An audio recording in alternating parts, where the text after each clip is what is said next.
যারা ছাগলের ফার্ম করতে চান খাবার সম্পর্কে আগে ধারণা নিতে হবে।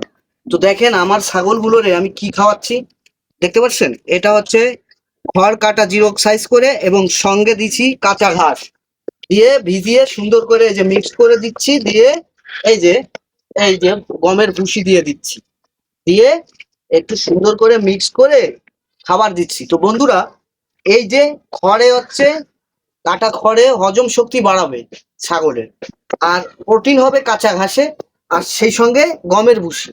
তো এরা খুব সুন্দর খাবে। তো বন্ধুরা, যারা ছাগল পালন করতে চান তো অবশ্যই এই খাবারটা ট্রাই করতে পারেন। এই খাবারটা কম খরচে আপনার অনেক পুষ্টিগুণ। তো বন্ধুরা, ভিডিওটি ভালো লাগলে অবশ্যই শেয়ার করতে ভুলবেন না। ভালো থাকবেন। ধন্যবাদ সকল।